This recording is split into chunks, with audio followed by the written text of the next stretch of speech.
পৃথিবীতে উদ্ভিদের জন্ম হয়েছে কবে আর সেটি কী ছিল? পৃথিবীতে উদ্ভিদ জীবনে আবির্ভাব ঘটেছিল প্রায় 100 কোটি বছর আগে কয়েক কোষী এক ধরনের শেওলার মাধ্যমে। সেই শেওলা থেকে কোটি কোটি বছরের অভিযোজনে পাওয়া যায় আজকের উদ্ভিদ জগৎ। এই উদ্ভিদ জগতে আবার সব উদ্ভিদ বা গাছ ফুল ফোটে না। সেই সব গাছে ফুল ফোটে সেগুলোকে আমরা বলি সপুষ্পক উদ্ভিদ বা ফুল ফোটানোর গাছ। সপুষ্পক উদ্ভিদ পেয়েছি প্রায় 14 থেকে 25 কোটি বছর আগের মধ্যবর্তী কোনো এক সময়ে। কবে সেই আদিম ফুলটি ফুটেছিল এই পৃথিবীর বুকে, কোটি কোটি বছরে সেই রহস্যকে ভেদ করেছেন, সঠিক উত্তর দিতে পেরেছেন বিজ্ঞানীরা। 2019 সালে একদল গবেষক খুঁজে পেয়েছে প্রায় 17 কোটি 40 লাখ বছরের আদিম এক ফুলের জীবাশ্ম। সে যুগে এই পৃথিবীর বুকে ডাইনোসররা ধাপিয়ে বেড়াতো। পৃথিবীতে সেই আদিমতম ফুলকে শনাক্ত করা হয়েছে। বিজ্ঞানীরা এর নাম দিয়েছেন নানজিংগাসাস ডেন্ড্রোসিলিয়াস।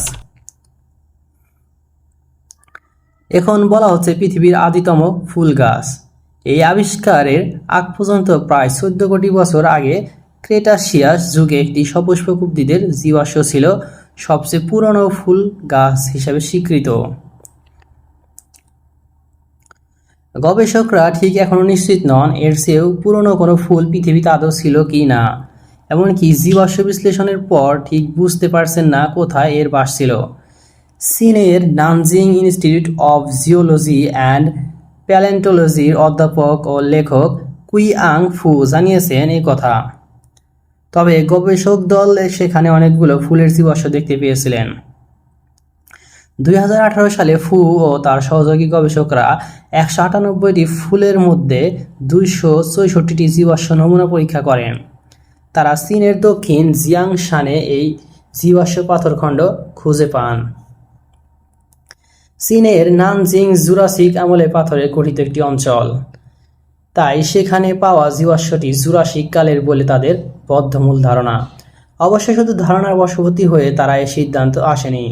অত্যাধুনিক প্রযুক্তি, শক্তিশালী অণুবীক্ষণ যন্ত্র ও কম্পিউটারের ব্যবহারের মাধ্যমে সেই জীবাশ্মের বয়স নির্ধারণ করতে সক্ষম হয়েছে।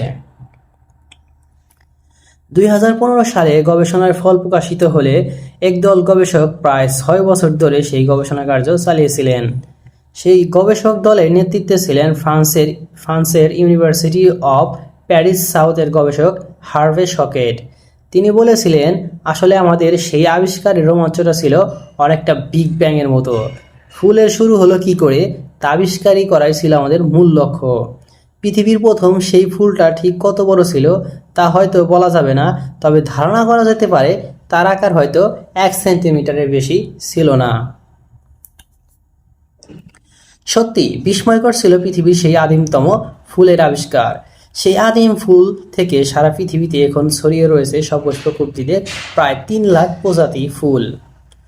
নতুন এই ফুলই যদি আদিমতম ফুল হয় তাহলে 2015 সালে আবিষ্কৃত মন্টেসিয়া বিডিলিয়া ফুলটি তার আদিমতম সত্ত্বের গৌরব হারিয়ে ফেলবে, সেই কথাই এখানে নিশ্চিত।